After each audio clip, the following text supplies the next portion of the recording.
Olá, boa noite para você. O governador de São Paulo, João Dória, disse que orientou as polícias do estado a rever os procedimentos para evitar o uso de violência. Na próxima semana começam a chegar os laudos que vão indicar como morreram os 9 jovens no baile funk em Paraisópolis. As vítimas teriam sido pisoteadas durante a intervenção da polícia. Os laudos vão esclarecer se foi isso mesmo. Nos atestados de óbito, exames indicam morte por asfixia, por traumas e a situação em que a causa é indeterminada. Mas só exames específicos feitos por peritos poderão dar uma resposta final. Esse laudo é bem completo. Ele fala detalhadamente tudo que fez a pessoa ir ao óbito.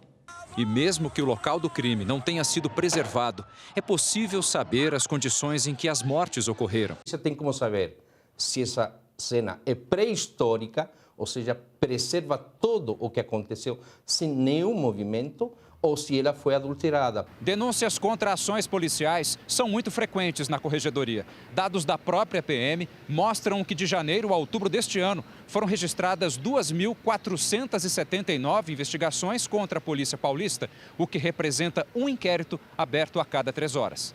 Desses inquéritos, cerca de 200 policiais são demitidos ou afastados todo ano. Ou seja, é uma instituição histórica que tem respeito e que corta na carne.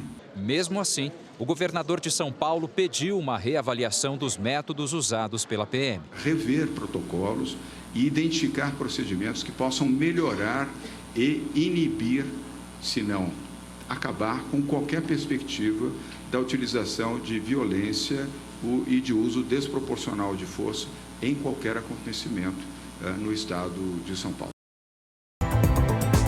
Veja agora outros destaques do Jornal da Record. Preso suspeito de transportar droga e fornecer armas ao tráfico. Humorista e mais 3 pessoas morrem em tiroteio do BOPE no Rio. Contra a reforma da Previdência, a França tem maior greve em 20 anos. O presidente Bolsonaro anuncia aumento do limite de compras no exterior. E os 2 jovens que, por erro de reconhecimento, foram presos injustamente.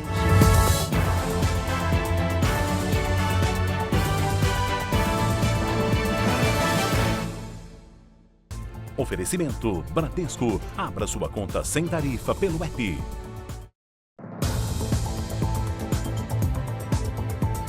Preso em São Paulo, suspeito de administrar uma das rotas do tráfico internacional de drogas e armas para uma facção criminosa. Na operação foram apreendidos 9 aviões, carros de luxo e também pistolas. Foram 4 meses de investigação. A polícia segue os passos de Mauro Loureiro desde agosto, quando prendeu Décio Português, um dos principais líderes da facção criminosa com origem nos presídios de São Paulo. Décio e Mauro frequentavam o mesmo escritório, neste prédio no Tatuapé, zona leste da capital paulista. Oficialmente, aqui eram feitas negociações com bitcoins, moedas virtuais vendidas pela internet. A polícia imaginava que Loureiro, de nacionalidade portuguesa, seria o responsável por lavar dinheiro para criminosos brasileiros. Mas a investigação mostrou que ele tinha um papel mais importante. Segundo a polícia, Loureiro administrava pessoalmente o comércio de drogas e armas que eram transportadas desde a fronteira com o Paraguai até o interior paulista. Ele utilizava aviões de pequeno porte que pousavam em pistas clandestinas, principalmente nas regiões de Campinas e Bragança. Loureiro já foi investigado 2 vezes aqui no Brasil pela Polícia Federal e tem passagem por tráfico de drogas em Portugal. Na casa em que Loureiro morava, num condomínio em Paulínia, a polícia apreendeu carros de luxo, armas e esse tablete de cocaína que estava num armário no quarto da filha dele. O investigado arrancou o tablete da mão do policial e atirou para o andar de baixo da casa, quebrando a mesa da sala. É o mostruário que ele tinha para seus clientes, por isso que ele foi preso em flagrante. Também foram apreendidos 9 aviões que estavam num hangar no aeroporto de Bragança Paulista. As aeronaves eram usadas na rota entre Ponta Porã e São Paulo. Drogas e armas eram distribuídas na região metropolitana, Uma parte era enviada para Portugal, através do Porto de Santos. A polícia também encontrou planilhas, indicando que Loureiro já movimentou 50 milhões de euros. Ele falou que ele está investindo para montar um banco nos Estados Unidos, para trabalhar com pedra preciosa. Na Baixada Santista, um homem atirou na mulher e depois matou 5 pessoas da mesma família. Não eram nem 6 da manhã quando os vizinhos ouviram os tiros. Parecia uma guerra, assim. Era muito tiro. Alexander Correia, de 48 anos, invadiu a casa, matou a ex-amante e 4 parentes dela. Há um cenário de que ele recarregou essa arma por várias vezes, então mostra que ele realmente se preparou para isso. Robson estava na casa da frente, que fica no mesmo terreno, e se trancou no banheiro com o filho de 7 anos. A mulher dele é uma das vítimas. Tranquei a porta, fui pro banheiro, fiquei abaixado com ele, esperando ele ir embora. Meu sogro correu, pedindo um socorro, então ele foi atrás dele. Se não fosse isso, ele tinha invadido a minha casa e... Além da ex-amante, morreram a mãe e o padrasto, a cunhada e uma sobrinha. Antes de cometer essa série de assassinatos, Alexander tentou matar a esposa na casa onde viviam, em outro bairro. Ele não se conformava com o fim do relacionamento. A mulher iria se mudar hoje com a filha do casal. A esposa de Alexander, de 40 anos, registrou boletim de ocorrência de agressão contra o marido no ano passado. E este ano soube que a ex-amante moveu ação de paternidade para confirmar que Alex era pai do filho dela. A Polícia Civil investiga a motivação do crime. A esposa foi internada com um tiro no braço e outro na cabeça e se recupera de uma cirurgia, segundo o hospital. Depois dos crimes, Alexander voltou para casa e cometeu suicídio. 12 mulheres procuraram a polícia para denunciar abusos praticados por um médico ginecologista em Belo Horizonte. O Conselho Regional de Medicina abriu sindicância para investigar a conduta do médico. Esta mulher é enfermeira e trabalhava com o médico. Há 1 ano, ela denunciou os supostos abusos. Os abusos eram abraços, beijos, carícias, fotos, vídeos e sempre convidando você para fazer um toque. Em seguida, ela foi afastada e demitida. Para ela, dentro da maternidade, todos sabiam da fama do ginecologista Edilei Rosa de Novaes, de 74 anos, sócio-diretor de uma das mais importantes maternidades de Belo Horizonte. Na hora que ele vai chegando no hospital, as mulheres tudo correm. Ai, João de Deus, está chegando. Esta paciente conta que foi à maternidade para uma consulta de rotina durante a gravidez. Saiu de lá traumatizada. Você fica em choque. Eu fiquei constrangida muitos dias. Então, assim, eu fiquei até com vergonha de, talvez, em outros médicos, homens. Hoje, mais uma mulher esteve aqui na delegacia e denunciou o ginecologista. A polícia já concluiu o primeiro inquérito e encontrou provas para indiciar o médico por importunação sexual. As novas denúncias estão sendo investigadas. Edilei já foi ouvido e, depois de pagar R$20 mil de fiança, foi liberado. Ao todo, 12 mulheres já registraram denúncia contra Edilei Rosa. Todas afirmam ter sido assediadas pelo ginecologista. As investigações correm em segredo de justiça. O Conselho Regional de Medicina de Minas Gerais abriu sindicância para investigar a conduta do médico. O advogado de defesa do médico disse que as acusações são falsas. O hospital informou que o médico está afastado até a conclusão do inquérito. O governo de Pernambuco negou que um hospital público no Recife esteja correndo risco de desabar. O Jornal da Record mostrou essa semana imagens do prédio cheio de rachaduras. Vamos ao vivo conversar com o repórter Jairo Bastos, que tem as informações. Boa noite para você, Jairo. Olá, Adriana, boa noite para você, boa noite a todos. Em entrevista coletiva hoje, representantes do Hospital, Defesa Civil e também do governo disseram que a situação está sob controle e descartaram a possibilidade de desmoronamento. De acordo com a Secretaria de Saúde de Pernambuco, vistorias estão sendo feitas no Hospital Getúlio Vargas desde a semana passada, quando funcionários ouviram um estalo e também sentiram a estrutura do prédio balançar. Uma licitação vai ser feita para definir a empresa que vai fazer as reformas no hospital. Do Recife, Jairo Bastos. Obrigada, Jairo. Vamos seguir aqui no telão porque a cesta básica subiu em 9 das 16 capitais brasileiras pesquisadas pelo DIEESE. E o preço da carne subiu em todas. Vamos ver alguns detalhes dessa pesquisa? Olha só, em Vitória, o aumento da cesta básica foi o maior, 7,89%. Mas a cesta básica mais cara do Brasil é a de Florianópolis, R$ 478. Agora vamos ver o valor da cesta básica, a capital que teve mais queda no preço, Porto Alegre, queda de 2%, e a cesta básica mais barata do Brasil é a de Aracaju, R$ 325.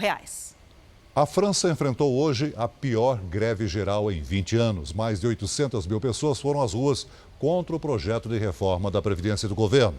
Em Paris, 90 pessoas foram presas. Foram registrados mais de 240 protestos em todo o país. Em muitas cidades, houve confrontos entre manifestantes e a polícia. Escolas e hospitais da França ficaram fechados, assim como a Torre Eiffel. A paralisação também afetou os serviços de transporte. 90% das viagens de trem de alta velocidade e centenas de voos foram cancelados.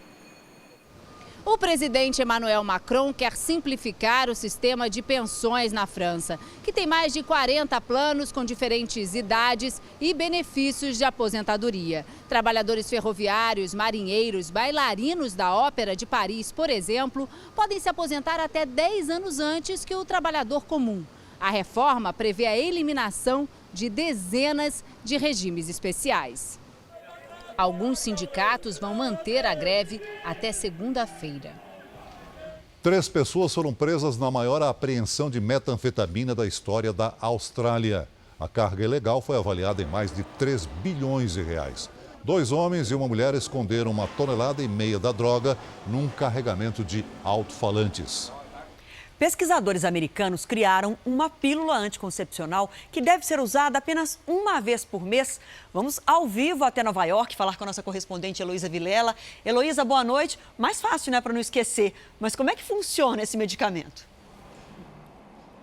Boa noite, Adriana. Exatamente, vai ser bem mais difícil esquecer de tomar essa pílula que tem formato de estrela.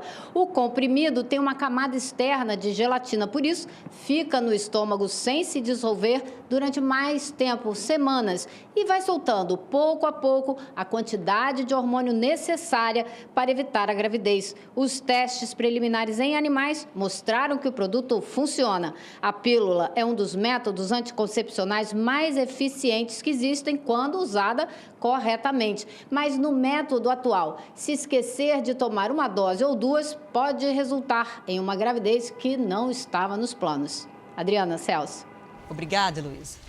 Na próxima terça-feira tem estreia aqui na Record TV. Às 8h30 da noite começa a nova novela Amor Sem Igual. Hoje, uma coletiva de imprensa reuniu atores e diretores da novela no Rio. Dia de encontros e dos atores assistirem pela primeira vez às cenas já gravadas. Eu deixei o fogão a lenha aceso.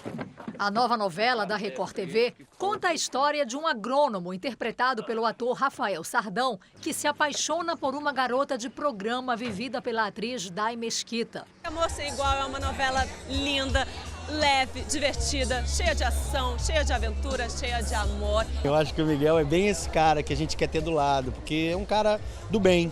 Amor Sem Igual também vai abordar temas como doação de órgãos, filhos que querem sair de casa e garotos que sonham em ser jogadores de futebol.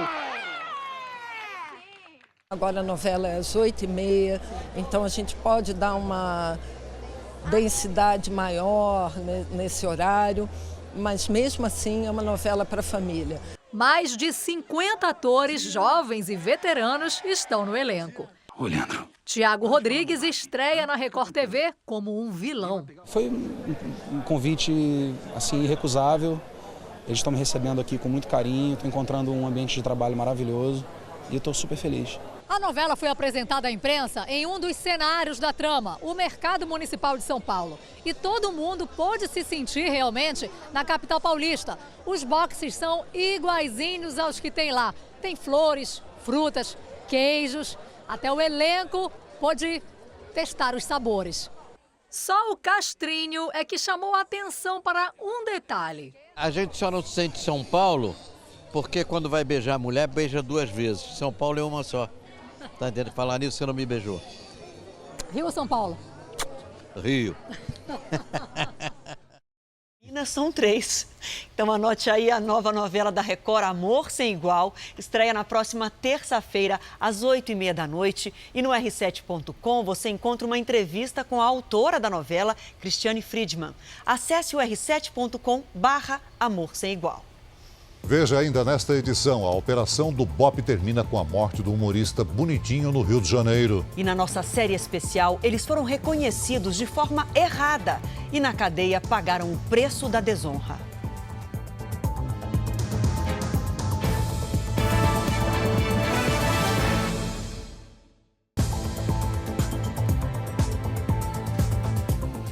Os senadores vão votar no ano que vem o pacote anticrime aprovado nesta quarta na Câmara. As medidas endurecem penas para crimes violentos. Foram 10 meses de debates para vencer a polêmica em torno do pacote anticrime, que combina propostas do ministro da Justiça, Sérgio Moro, e do hoje ministro do STF, Alexandre de Moraes.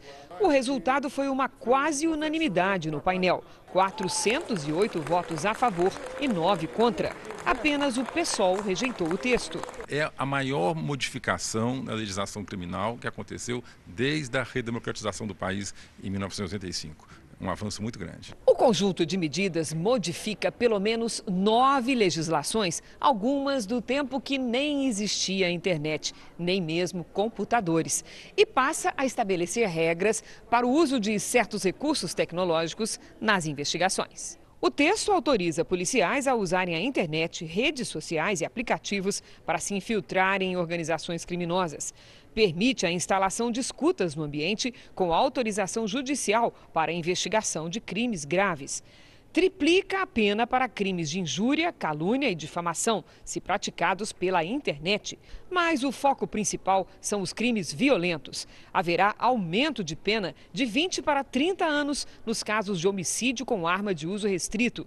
De 8 para 12 anos, o comércio ilegal de armas. Entre as principais medidas, a que acaba com a liberdade condicional e o saidão para presos por crime hediondo com morte. O ministro Sérgio Moro veio à Câmara para tentar até o último instante restabelecer pontos retirados do texto original, como o que amplia a proteção a policiais por meio do excludente de ilicitude.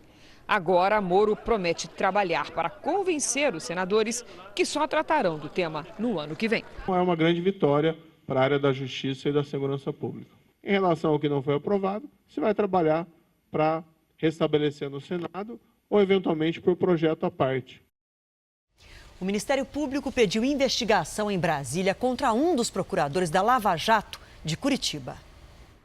O Superior Tribunal de Justiça vai apurar as denúncias. O Procurador Regional da República, Januário Paludo, passou a ser investigado num procedimento criminal. O pedido partiu da Procuradoria-Geral da República, com base em informações obtidas pela Polícia Federal. Paludo teria sido citado em mensagens do doleiro Dário Messer. O material faz parte da Operação Patron. Segundo fontes do Ministério Público, Messer teria afirmado à namorada, a advogada Mira Taide, que Paludo recebia propina para livrá-lo de investigações e que, além dele, outros 2 doleiros também teriam feito o mesmo. Cláudio Fernando de Souza, conhecido como Tony, e Vinícius, chamado de Jucabala. A investigação está sob sigilo. A Corregedoria do Ministério Público também abriu sindicância para apurar o caso. Os procuradores da Força Tarefa da Lava Jato no Paraná afirmaram em nota que a investigação contra Messer, em Curitiba, foi conduzida por outro procurador e que Paludo não atuou no processo. O procurador Januário Paludo não quis gravar entrevista. Um perito judicial foi preso hoje no Rio de Janeiro numa nova fase da Operação Lava Jato. Ele é suspeito de fraudar laudos e receber quase 5 milhões de reais de propina de empresários de ônibus investigados no esquema de corrupção comandado pelo ex-governador Sérgio Cabral. Um apartamento de luxo em Niterói e uma mansão em Búzios. A vida de ostentação, segundo o Ministério Público Federal, é incompatível com os rendimentos do perito judicial Charles Fonseca, preso hoje em mais uma etapa da Operação Ponto Final, que investiga pagamento de propina de empresários do transporte a políticos. Charles é suspeito de fraudar laudos judiciais para favorecer empresas de ônibus.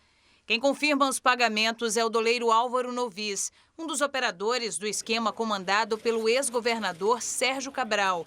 O doleiro apresentou à Justiça comprovantes da entrega do dinheiro em espécie feita por uma empresa de transporte de valores em imóveis do perito. Ao todo, quase 5 milhões de reais, a propina sairia da Federação das Empresas de Transportes de Passageiros do Rio de Janeiro.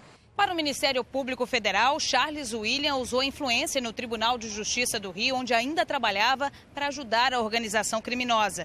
Em liberdade, os procuradores acreditam que ele poderia atrapalhar as investigações e destruir provas. Eles também não descartam a participação de outros peritos no esquema. Nas demandas em que ele não era nomeado perito judicial, ele atuava como assistente técnico das empresas de ônibus e fazia um meio de campo com os peritos judiciais nomeados nas diversas ações. Então é possível que nessa qualidade ele tenha intermediado também o recebimento de vantagens indevidas por esses peritos. A Federação das Empresas de Transporte de Passageiros do Rio disse que colabora com as investigações. Nós não conseguimos contato com as defesas de Charles Fonseca e Álvaro Novis. Veja a seguir a operação do BOPE, que terminou com a morte do humorista Bonitinho na saída de um baile funk. Na série especial, o prejuízo material e moral dos inocentes presos por erro de reconhecimento.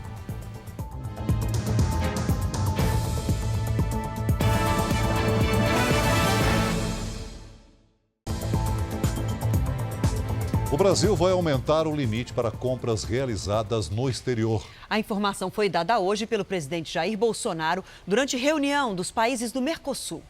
Na chegada a Bento Gonçalves, o presidente desceu do carro para cumprimentar um grupo de estudantes. Já na abertura da reunião dos chefes e representantes de Estado, Bolsonaro falou ao lado dos presidentes do Paraguai, Mário Abdo Benítez, e da Argentina, Maurício Macri, que não foi reeleito e fez sua última participação em encontros do bloco. O presidente falou sobre seu primeiro ano de governo. Nesse período, avançamos muito em nossa agenda de reformas estruturais para transformar o Brasil e resgatar nossa credibilidade em todo o mundo. Realizamos a reforma da Previdência, fundamental para alcançar o equilíbrio das contas públicas e consolidar o crescimento sustentado. Jair Bolsonaro também deixou um recado claro a Alberto Fernandes, político de esquerda que assume a presidência da Argentina na próxima semana. O presidente disse que o Brasil quer uma reforma da TEC, a Tarifa Externa Comum. Na visão do governo, o imposto que é aplicado aos produtos que são produzidos fora do bloco afeta a competitividade. Bolsonaro falou ainda em evitar retrocessos. O Brasil confia na abertura comercial como ferramenta de desenvolvimento e, por isso, insiste na necessidade de reduzir ou revisar a tarifa externa comum. Não podemos perder tempo. Precisamos levar adiante as reformas que estão dando vitalidade ao Mercosul, sem assentar retrocessos ideológicos. No encontro foi autorizada aos países membros do Mercosul a elevação do limite de isenção das compras no exterior, de 500 para $1.000, o equivalente a R$ 4.200. Cada país decide se vai adotar o novo limite e a Receita Federal vai decidir quando a medida passa a valer no Brasil. A reunião marcou também a passagem da presidência do Mercosul para o Paraguai.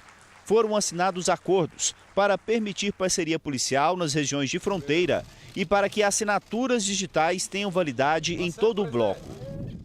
Também foi assinado hoje o acordo automotivo entre Brasil e Paraguai. O entendimento vai permitir a eliminação de tarifas sobre peças de automóveis comercializados entre os dois países.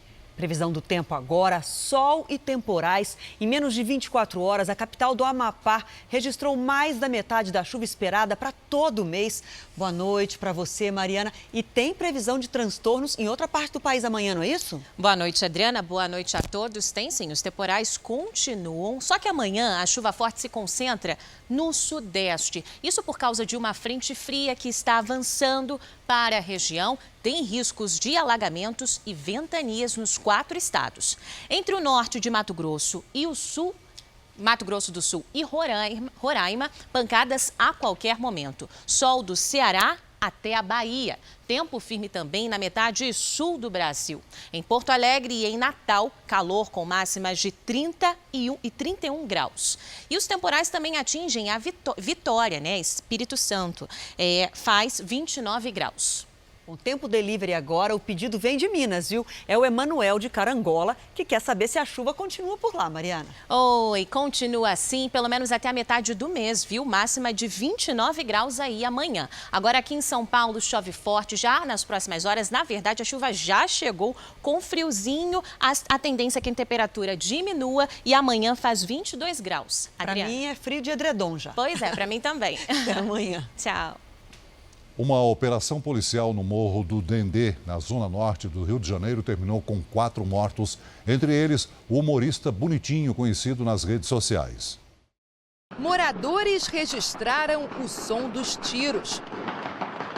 Segundo a Polícia Militar, a operação foi para prender traficantes na saída de um baile funk, uma festa que acontecia para comemorar o aniversário de um dos chefes do morro. Quando o tiroteio terminou, foram encontrados 4 mortos. Uma das vítimas foi o humorista Diego de Farias Pinto, o Bonitinho. Ele tinha ido fazer um show na comunidade, como mostra esse vídeo, postado horas antes do tiroteio. Bonitinho estava no carro com 2 empresários. Um amigo acompanhava o grupo em uma motocicleta. Todos morreram. Meu caçulinha foi embora, fazer o quê? Avisei muito a ele, não vai nesse lugar, mas ele é lá que ele arrumava o show pro garoto, né? Em nota, a PM disse que a troca de tiros começou após o ataque dos criminosos e que abriu um inquérito para investigar o caso. Bonitinho ficou conhecido por causa de memes na internet, onde tinha mais de 400 mil seguidores. Ele conquistou o carinho de famosos, como o cantor Nego do Borel. Eu acordei com uma notícia muito triste aí. Hoje o nosso país está muito complicado. O funkeiro MC Maneirinho também lamentou a morte. A comunidade muito gostava dele, então com certeza ele estava ali para transmitir alegria e no final da noite acabou acontecendo essa fatalidade com ele. Agora há pouco a gente mostrou que o presidente Jair Bolsonaro participou hoje de uma reunião com os países do Mercosul no Rio Grande do Sul. De lá, ele foi direto para o Rio de Janeiro, onde acompanha agora, dentro do Maracanã, uma partida do Flamengo. Quem traz as informações para a gente ao vivo é o repórter Pedro Paulo Filho. Boa noite, Pedro. Boa noite, Adriana. Boa noite a todos. O presidente Jair Bolsonaro chegou agora há pouco aqui ao Maracanã e entrou pelo portão 10, que dá acesso à tribuna de honra. E essa, na verdade, é a segunda vez que Bolsonaro assiste a um jogo do Flamengo. Em junho, ele também esteve no estádio Mané Garrincha, em Brasília, para assistir uma disputa contra o CSA. Hoje, o Flamengo, campeão brasileiro antecipadamente, vai disputar a partida contra o Avaí, pela penúltima rodada do campeonato. Esse jogo também vai ser uma despedida do time antes de viajar para o Catar, onde vai disputar o Mundial de Clubes. Do Rio de Janeiro, Pedro Paulo Filho. Obrigado, Pedro Paulo. O reconhecimento errado é a maior causa de presos inocentes no Brasil. E não há no país uma lei que determine regras para indenizar essas pessoas.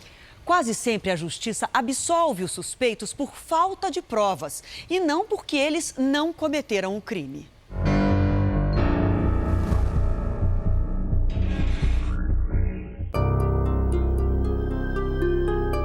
Você não vale nada, você é bandido, você vai dormir no chão, numa cela com 53 pessoas. Pra mim foi humilhante, porque você tá num lugar onde só tem ladrão. Aí os caras vêm pra conversar com você, o que aconteceu? Você roubou o quê? Aí eu falo, mano, não roubei ninguém, mano. Tô aqui injustiçado. Aí os caras tiram um barato, né? Muitos tiram um barato. Honra, substantivo feminino. Significado: princípio moral e ético que norteia alguém a procurar merecer e manter a consideração dos demais na sociedade. Ronan tinha honra, Rafael tinha honra. O que não tiveram foi a consideração dos demais na sociedade. Há 4 anos, eles passaram por uma injustiça.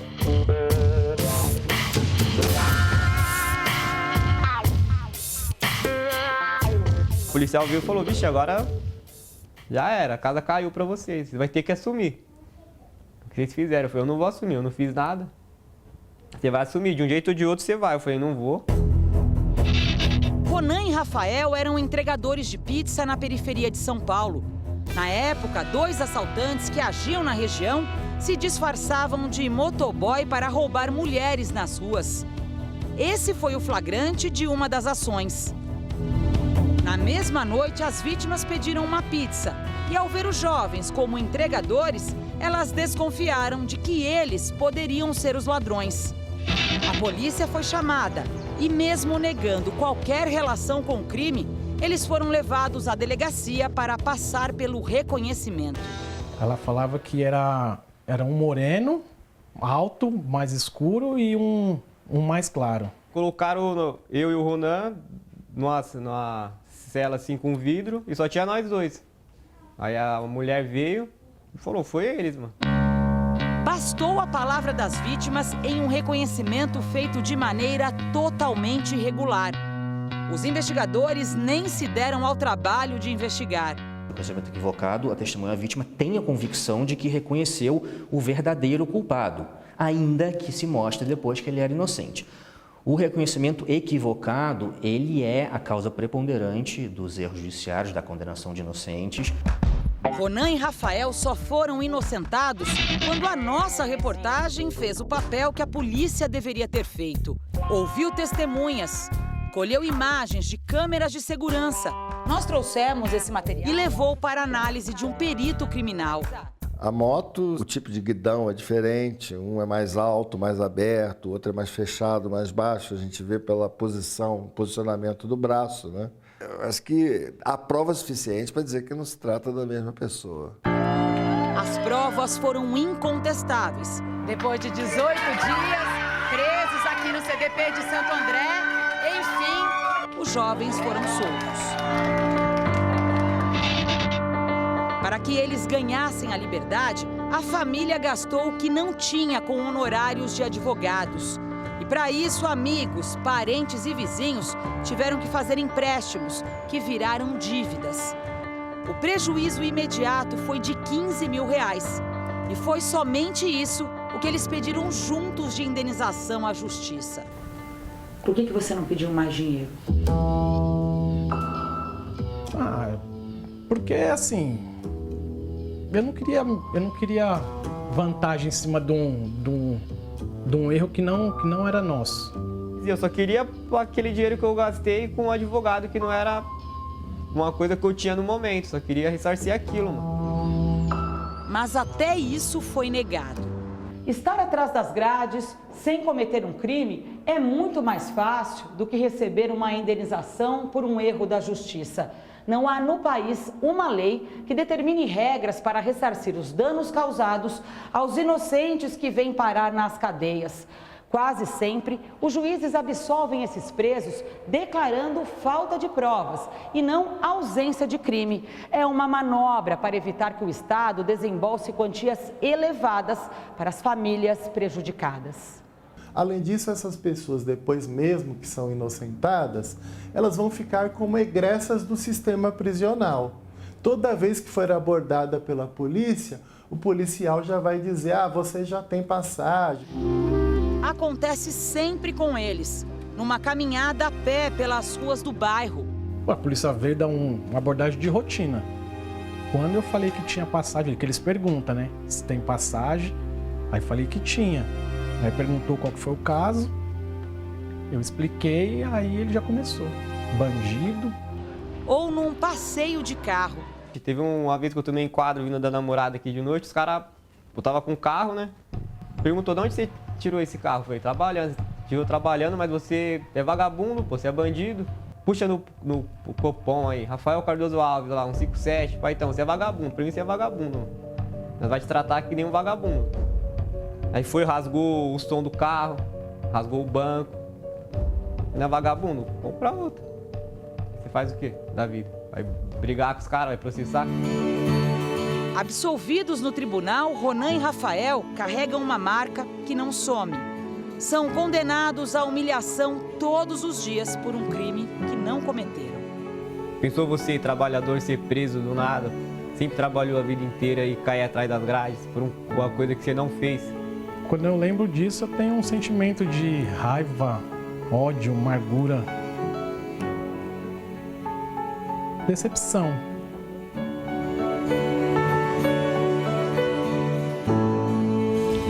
O Jornal da Record termina aqui. A edição de hoje na íntegra e também a nossa versão em podcast estão no Play Plus e em todas as nossas plataformas digitais. E à 00:30 tem mais Jornal da Record com o Sérgio Aguiar. Fique agora com a novela Topíssima. A gente volta a se encontrar amanhã aqui no JR. Até lá. Boa noite e até amanhã.